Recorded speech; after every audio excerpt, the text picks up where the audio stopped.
Hello, class, and welcome to week 7 of Experience Design 2. Today we'll be talking about the importance of narrative. What is narrative? Why is storytelling important? Basics of narrative, how to use narrative in experience design, and today I'll assign you assignment 4, user flow and wireframes. Narrative is essentially telling a story. Narrative means storytelling. Yeah, so, what's the narrative of a movie is basically what's the story of a movie, just another name for it. Storytelling and narrative is something that's kind of interesting to me personally, and I probably go a bit beyond the edges of what I was supposed to teach you in this class to talk about it because it is so phenomenally interesting. Humans evolved as a storytelling species. Yuval Harari, one of my favorite writers, he wrote 2 books, Sapiens and Homo Deus, which I highly recommend, especially Sapiens. I think I liked Homo Deus actually better, but Sapiens is fantastic. In Sapiens, he tells the story of humanity. This is all based on scientific research and stuff like that. But the way he tells it is in a very personable sort of way. He tells it as a story. And one of the key themes in the book, there's a lot of key themes in the book, but one of the most important kind of key themes in this book is that humans advanced as a species because of our ability to tell stories. It allowed us to kind of group together in tribes. It allowed us to group together and form cities, nations, empires, etc. And the way it does this is through shared stories. So the way you get a population to build the pyramids, because apparently most people believe the pyramids are built by slaves, but there's reason to believe they were actually built by free people, and they were getting paid to do it. The way that you can kind of get people to do such a monolithic activity like that is for them to have a shared cause, and that shared cause is usually brought about by having shared stories. Some of these stories could be about religion. They could be about the nature of you as a group of people and how you're different from another group of people, and that goes into the whole in-group, out-group biases that we talked about in the last class. But and everything I'm saying probably doesn't sound too controversial, but he mentioned something very specific, and I think this is super interesting. He talks about money being a story, and it's a story we believe, and because we all believe it, we can purchase things with it, right? If you didn't believe in money, you wouldn't accept it as payment. So, you have a car, you want to sell it for $5,000. If you don't believe that these pieces of paper with images on them represent the value of your vehicle, you're not going to accept it as payment. You're going to accept something else, more physical as payment. And of course, having money is great for building countries and large civilizations because means the transferable your effort is transferable into this abstract quantity of money that you can then use to distribute elsewhere. It isn't limited by what you can produce, right? Like if you produced only bread and you wanted to get a car, but the guy didn't need a ton of bread, you're kind of stuck, right? So, but the interesting thing that he says about this is that this is a story that we believe so deeply that people will, if they lose money, they might kill themselves or do something drastic like that. They might kill other people for money. When you get to the point where a story is so powerful that it can change your behavior to do something that's otherwise unthinkable, you understand the power of that story. And the thing is, we're so trapped in stories. Sometimes it works to our detriment, right? We if the story that we tell of ourselves is that we're a confident, successful person, and then we lose a bunch of money, and that now our story is we're a loser or a failure, that might lead to depression and thoughts of suicide, and who knows what else. These ideas, these stories that we've created are so powerful that they take on more importance than actual real things in life. And just to add to this, I'm kind of rambling at this point, but Yuval Harari is famously, he's a vegetarian, and he's very much into, um, he's a humanist, but he's also a very compassionate person. He says that no living being should suffer because of a story. Um, and that's the way you should look at anything. Is this person suffering because of something that they believe in, or because of something somebody else believes? Well, that's wrong. No human being, no animal should suffer because of that. And I think that's strong. It's very powerful, and it's something to kind of give you pause and make you think twice about things. Anyway, highly recommend his books. *Sapiens* is it's a pretty fast read. It goes through the history of human beings from our hunter-gatherer ancestors to where we are today, with many kind of powerful and interesting insights. And Yuval Harari himself is a phenomenal, interesting, and very compassionate person. So to further this is kind of my feeling. I don't think I've ever heard anybody else say it in quite the same way, but I think stories go beyond even the power of money and the belief in democratic government or what have you. I think that our for a very long time, people have been trying to understand what human consciousness is, and we just don't even have a definition for it. We know what it feels like to be alive. We know what it feels like to be conscious and to be a sense of ourselves and a sense of what I am and what me means. But to explain what it means is almost impossible. How do we define what defines a sentient, aware, conscious person or thing, right? Um, with artificial intelligence, we thought that we could easily create consciousness. Even probably 2 decades ago, at this point, strong AI was was very much in the forefront of scientific inquiry. That sort of failed. You wouldn't think it failed because of the way everybody talks about artificial intelligence these days, but it kind of failed because their main kind of proposal for getting to that point was to they thought that consciousness was emergent behavior from complexity. So basically, if a system got complex enough, it would start to exhibit the qualities of consciousness.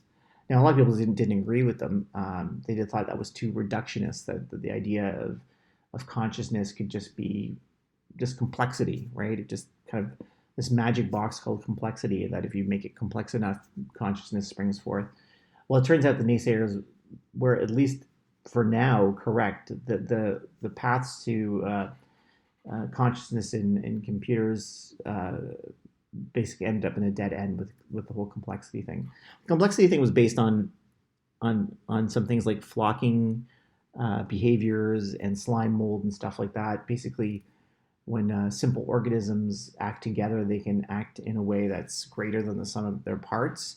And so these were extrapolated to thinking that basically neurons are just these simple things performing simple actions. And basically by having a lot of them doing a lot of different stuff all at the same time, that consciousness kind of exploded out of that. Now, I think it's something a little bit different. I think the reason why we don't understand consciousness is because we're too close to it. We are conscious, so we can't step away and kind of observe what it means. And I think that in terms of artificial intelligence, I think that that's a long way away because I have a feeling that embodiment has something to do with consciousness. Like you have to be in a body and participate in the world. You can't just be in a computer chip somewhere and get consciousness, because you need to have awareness of your physicalness and your physicality and how it relates to the space and stuff around you. Sorry, that could be a whole other topic of discussion for another day. But I think consciousness is something even simpler. I think that's why it's evaded kind of understanding. And this doesn't fully explain, like on a biological level, like it doesn't provide a model for kind of creating artificial intelligence. But I think that our sense of self, our body changes, gets older, but we kind of feel like who we are the whole time. That doesn't change. And I think that's because we basically tell a story to ourselves about who we are. And that story gets reinforced by us behaving in a way that thinks we're behaving like who we are. Are we a good person? Well, I think that's kind of a funny thing to say, because I think everybody thinks they're a good person, right? Like even villains, people we cast as villains in their own head, they probably think they're doing the right thing. So, being a good person maybe isn't the best way to define it. But, as a child, if you were good at drawing, that became a part of your personality and part of who you are. Who am I? I'm Andrew, and and I enjoy drawing, and I can do it well.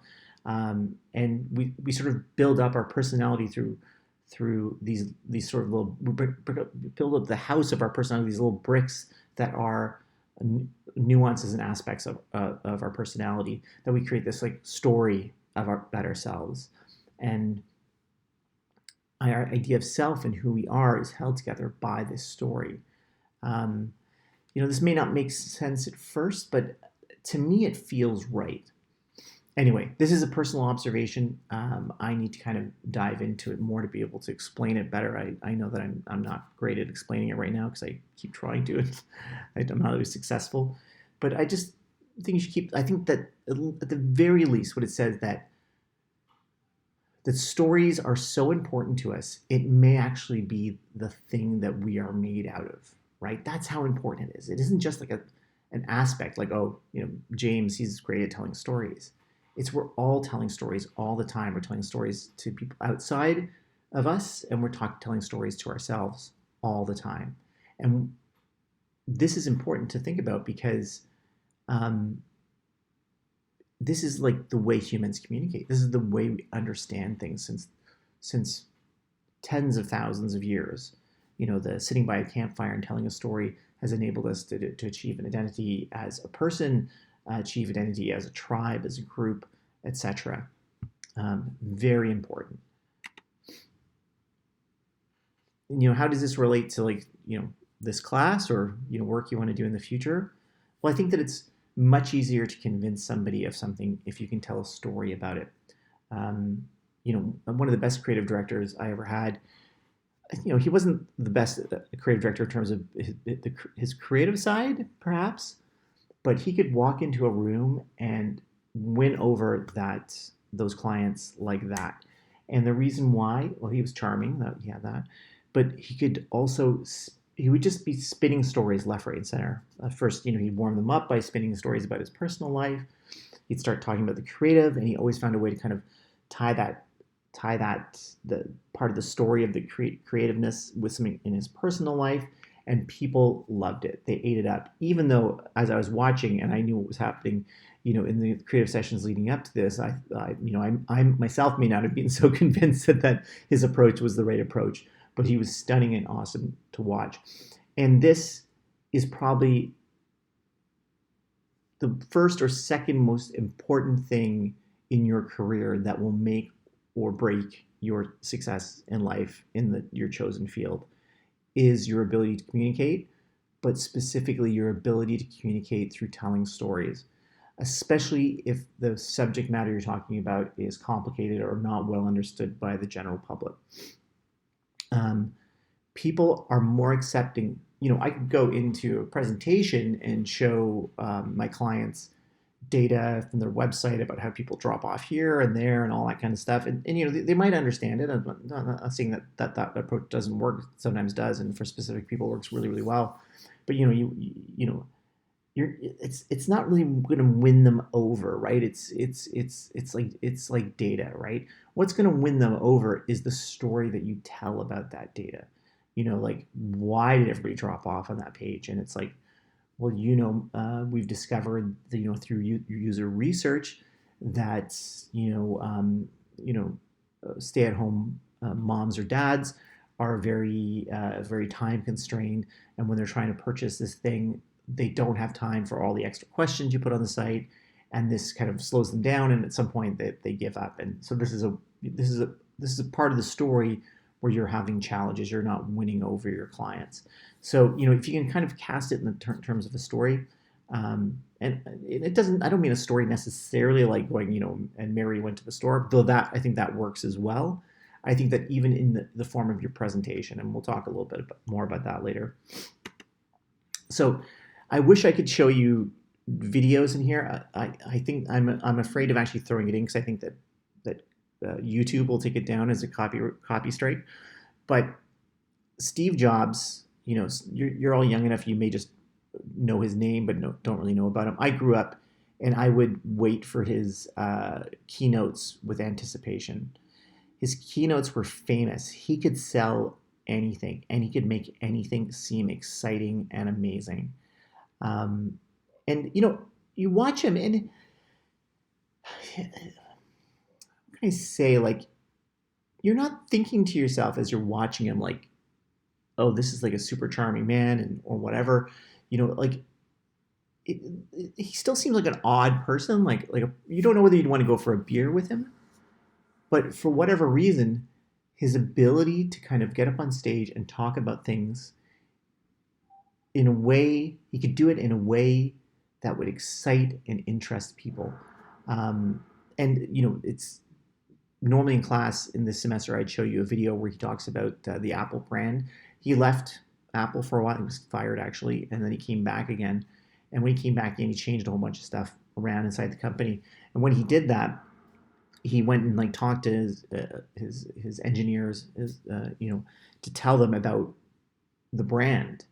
And it's phenomenal. He's wearing like shorts, sitting on a table with flip flops on or whatever, and he talks about brand in a way I've never heard anybody else talk about brand, and it's powerful and compelling.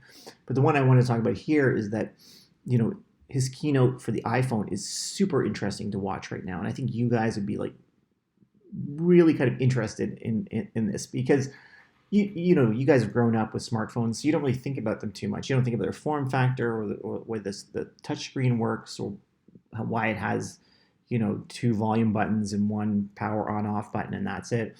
You don't really think about those things. If you watch the introduction of the iPhone, you will see many, many things. First of all, the way he tells the story before he actually shows it, he takes a while before he gets to the point he actually shows the phone, and he kind of runs through all these things. And it's funny watching it today because you're going like, why is he talking about all that stuff? Like, what does it matter?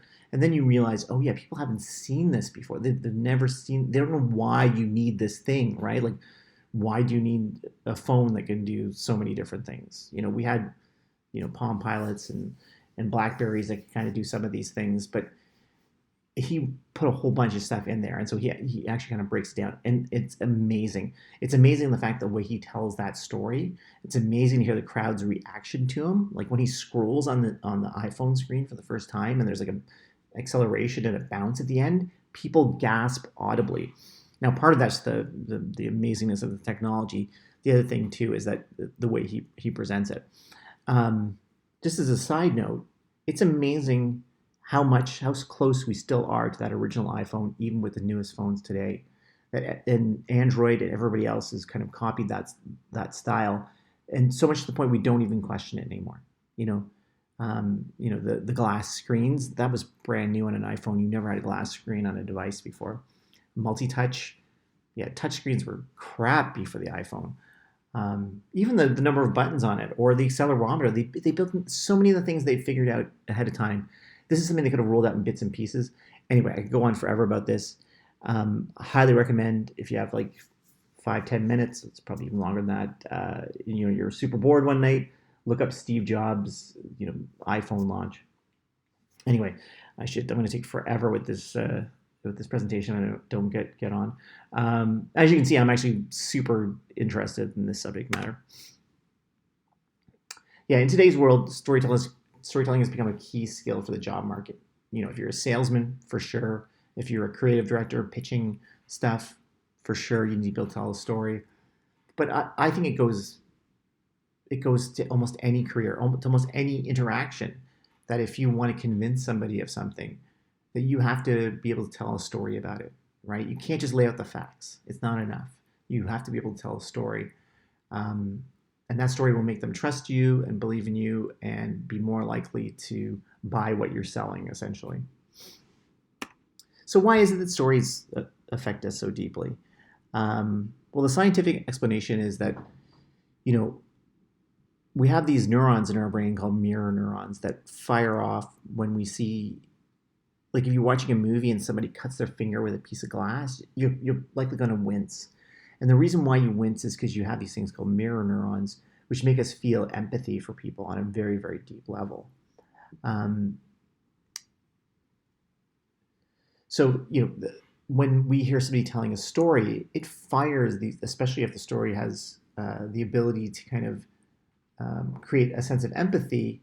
It fires these neurons, and it releases this chemical oxytocin, which makes us feel good. And that person telling the story, we not only do we empathize with them, but we also have this hormone that floods our system that makes us feel good. And the reason why is because storytelling was obviously used, but they'll keep talking about the hunter-gatherers, but let that be as it may. This was a way of creating bonding within a group, right? The ability to tell stories. Yeah.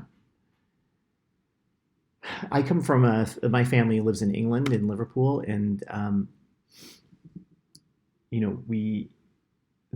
my family over there are such great storytellers. They could tell any, I would see the things that would happen, like the thing that happened in the pub, and it seemed just like ridiculous, but not a story. But then to hear them tell other people about what happened, it became a story, and it's so amazing to kind of see that happening in action, and it's fantastic. I wish I had like 1/10 of their storytelling ability. So to summarize what I said on the last slide, simply put, when you hear an impactful or moving story, your brain reacts as if you're experiencing it yourself. So yeah, it's getting inside your head, right? Right. So stories are not just good as a way of explaining things to people. It actually gets inside of them. It actually penetrates through the kind of the parts of their brain that want to say no, or they don't like what you're saying or whatever. It gets in there. So great tool, useful not just for experience design, useful for anything to do with the creative arts in terms of like pitching things to a client or convincing a client to take on an interesting project you have, whether you're a writer or anything. I think it's a great skill set, and all of you should practice it. And one great way to practice it is when you're building your presentations for me. Simply put, when you hear an impactful or moving story, your brain. Okay, I already did that slide. So you may have seen this before. This is what's it called? A plot diagram. It's apparently every story is supposed to have this, like a rising action. So exposition, the beginning, they kind of set up the scene, what's going on. There's always some conflict that causes the rising action. The rising action causes a climax, and then after the climax, there's a falling action and a resolution. So this is and there's a beginning, middle, and an end. So you have the beginning, which is the exposition and the conflict. You have the middle, which is where things get kind of heated, and then you have the end where everything kind of wraps up. This is what they always talk about. I think it's good to know there's a beginning, a middle, and end, and there's conflict that causes this. I think that's good to know. Otherwise, the diagram's not super useful. I'm going to show you another diagram a little bit later that I think is actually more useful for understanding what happens in stories. So why do we have these 3 acts and not more? Though some stories like TV shows can have 8, 10, or 12 acts, the 3-act structure is so fundamental to storytelling because that's how our mind works. We perceive the world and talk to ourselves through stories, and either you notice this or not, you always use the 3-act structure in your internal monologues. You tell anecdotes to your friends using a 3-act structure as well. So when things have this 3-act structure, we perceive it as a story. And that's probably what my cousins and uncles in Liverpool were doing. They were taking something that was just like a slice, a moment of life, and kind of wrapping it into a beginning, a middle, and an end. So let's have a look at this. This is from Kurt Vonnegut, a favorite writer of mine. If you haven't read any of his books, you really should. Breakfast of Champions is a good start. He did a bunch of graphs to talk about stories, and this is the one for his what he calls the man in the hole. And you can see this graph goes from good fortune to ill fortune. So at the beginning, the guy's doing pretty good, life is good, wife, kids, blah blah blah. Runs into some trouble, life goes to hell, loses his job, wife leaves him, whatever, and then at the end, something happens and he gets out of it. Right? I like this one because it's talking about the sort of like the state of the person in rather than just the rising action. It doesn't really tell you what the characters are doing. This is telling you what's happening to the character. Um, and it could, the line is good fortune to ill fortune. It could be almost happiness to unhappiness. You know what I mean? Almost like the journey maps you're working on right now. Like positive interaction, negative interaction. There's sort of a map, a bit of a map there. So I think that this is a bit of a better way to understand what's happening in stories. And this next slide will really show you. So this is like, three of his kind of stories. So one's a man in the hole, boy gets girl, and it's funny because I don't know if you've heard this before, but boy gets girl, boy loses girl, boy gets girl back, and that's a romantic storyline. And if you look at any rom-com, you'll discover that that's pretty much the storyline. The other more interesting one is his most popular story in Western civilization. I believe that's Cinderella, and so Cinderella starts off. She's has wicked stepsisters, and she's in poverty, and she kind of slowly works herself up. She eventually gets her fairy godmother, gets the dress and all that kind of stuff, goes to the ball, and then that line that goes straight down is like midnight. She has to run away from the ball. Everything, all the magic stuff disappears. She's down kind of almost at the bottom again. The prince comes around, with the shoes, tries them on, eventually finds her. She goes back up again. So this is kind of in a more interesting way, I think, of like looking at the characters in a story. I think the plot line that has the climax and everything is more about the overall story, what's going on. But I think it's too abstract to draw too many conclusions to and to kind of base anything on. So the basics of narrative. So these are kind of like how many points? 1, 2, 3, 4, 5, 6, 7 points. 7 points for kind of writing a good story. One, choose a clear central message. I think that if you're telling a story, there should be something that you're trying to communicate in it, whether it's a moral or a way to get a client to take shipping off do free shipping on their website to prevent drop off, whatever the kind of the basic idea it is. It should be simple and straightforward, and it should be in there. Stories are often really good when there's a twist. But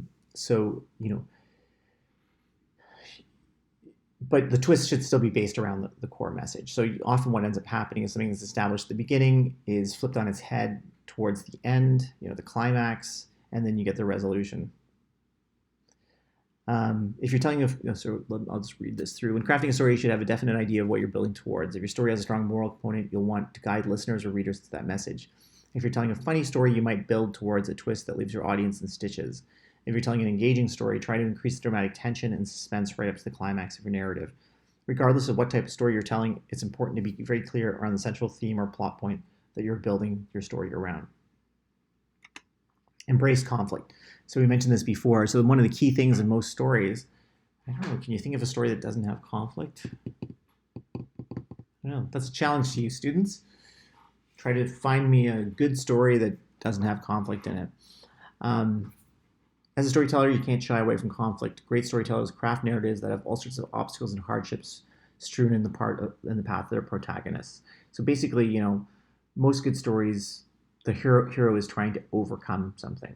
And the best stories are when there's so many things to overcome, you think but the middle of it, that the hero's never going to get out of this, and then miraculously he does.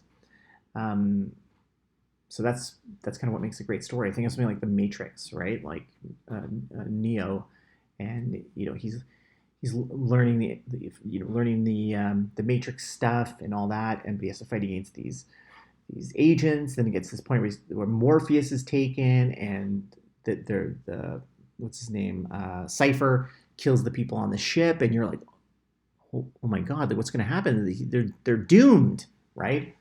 And that's after that's when all the awesome stuff happens that makes the story so thrilling.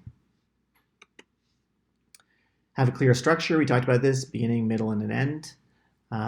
The successful story will start with an inciting incident, lead to rising action, build to a climax, and at least settle into a satisfying resolution. Okay, kind of covered that.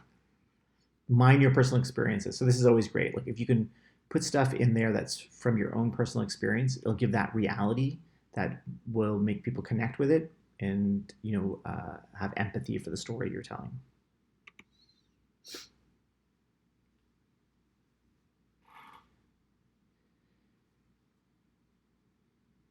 So engage your audience.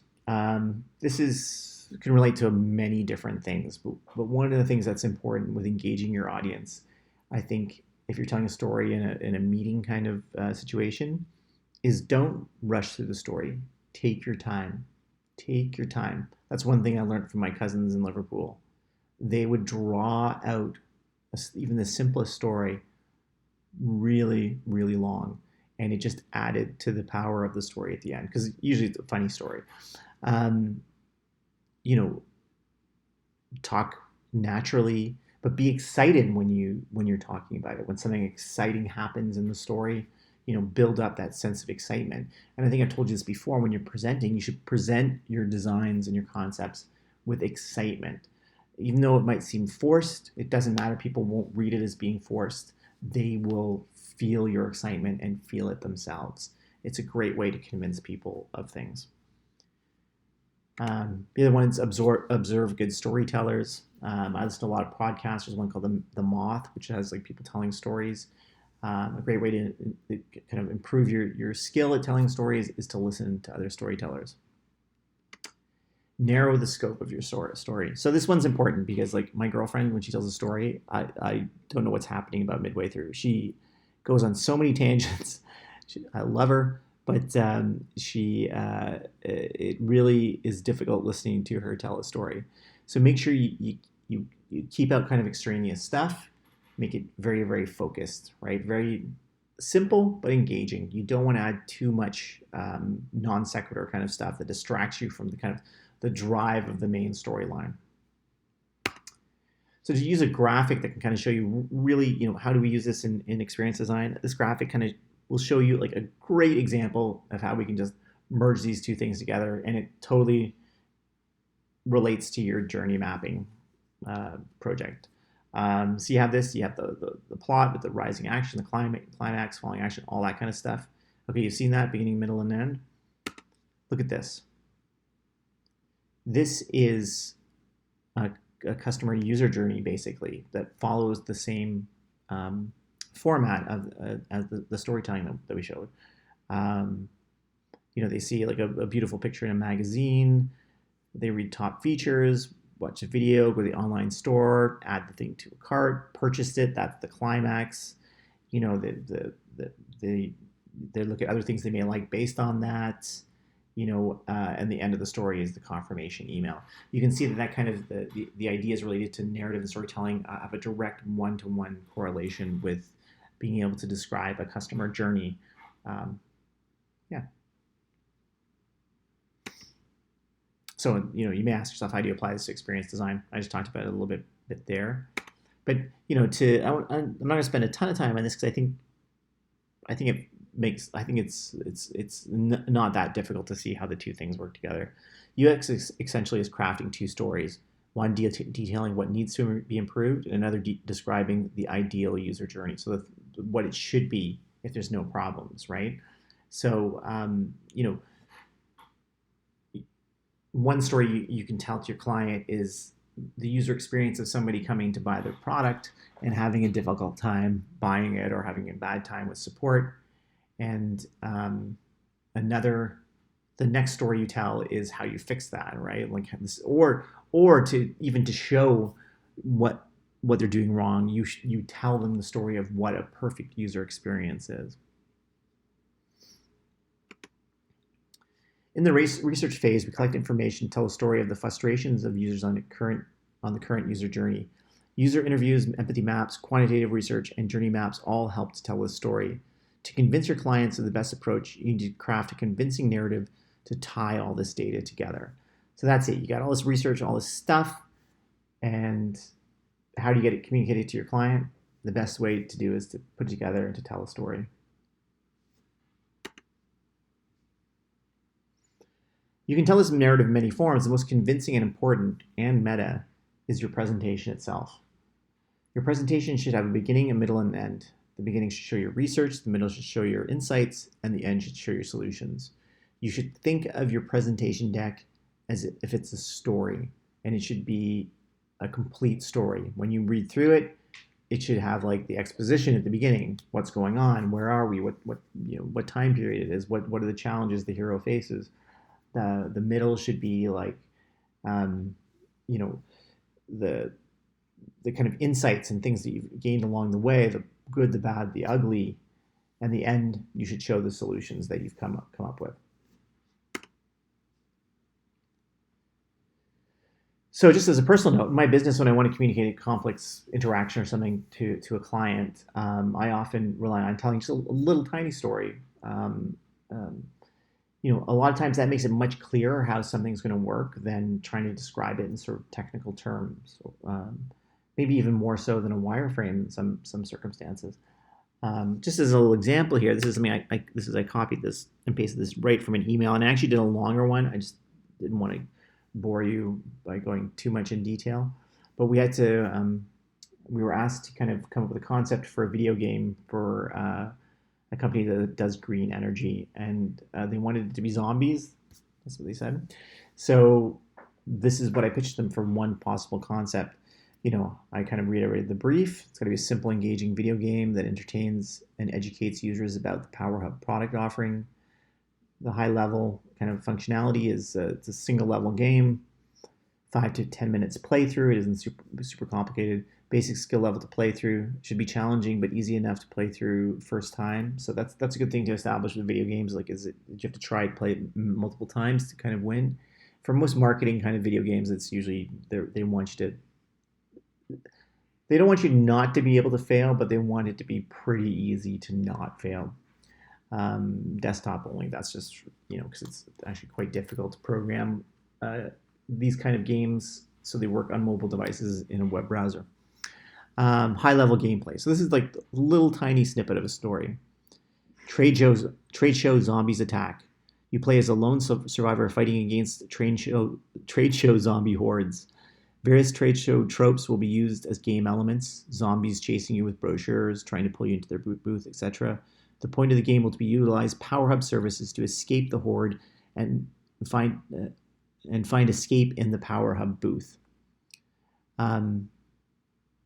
Potential example of using a Power Hub service would be to submit a ticket to have power rerouted to an elevator to aid in the escape. So that doesn't tell you much detail of the actual nuances of the game. Like, do you use the arrow keys to move around? Do you lose when you get hit by a zombie? Whatever. But it tells a story broad enough, but at the same time specific enough that the client can understand the intention of what you're trying to do, and it's something that they can buy off on. If you were to write this in a more complicated way, it could take you a very long time, and it might not be something they want or understand, right? With this, you can understand what the goal of the game is to be. Now, that's just a very tiny example. Quite often, I write actually very much longer kind of user journey sort of experiences, and I write them from the perspective of a person using it, because I find that it makes it very much easier for the client to understand what your intention is. All right, so that's narratives. Sorry, I rambled a bit on this one, but assignment 4 is user frames and wireframes. Now, this should be familiar to you guys because you did it last semester. Last semester, I asked you to do a click-through instead of a user flow. This semester, I'm actually going to ask you to do user flows. There we go. So user flow, I think I'll do oh wait, Taco. Oh, wait. I think I'll do a class on user flows, a sync class, because it'll be the best way to explain them. I'm not going to do it right now. But basically, a user flow is a graphic representation of the steps a user has to take to get through a critical path in your application for your new tech that you're working on. Once again, as last time, I think the user flows and wireframes. People always ask me how many screens you should do. So here's the thing: if your user interface is very, very simple, then do the user flow for all of it. If you're doing something that's maybe pretty complicated, like a car UI, maybe only select 1 or 2 critical paths through it. It really depends how complicated your interface is. Like some students are doing flower pot, like interactive flower pots. Now they may be complicated, but I'm kind of guessing by the kind of use case and what you can do with it. There's probably only like a few options. In those cases, I would wireframe and flow out all the kind of critical paths in there. Like if you're doing a car UI, there's a possibility, especially with like a Tesla car UI, that there's a lot of deep functionality in there. You don't have to kind of recreate all of that. I would say just choose one or two important user flows through that, and then do the user flow, and then do the wireframes based on that. Please do the wireframes in Adobe XD like you did last time. And if you want to get bonus points, you could wire it up as a clickable prototype as well, but that's bonus points at this point. You guys have done this before. I probably shouldn't need to give you too much direction, except like I said, I will do a sync class on the user flows. I'm really excited to see this part. I'm super excited for your last assignment, the actual designs. I think you guys are going to do a great job. And that's due Friday, April 9th. So you have a little bit of time to get that done, which is good because I still have to mark all the rest of your papers. All right, guys. Like I said, we can talk about this assignment a little bit more in the sync class, but thank you for joining me. I hope you made it through to the end because don't you know it's taco time.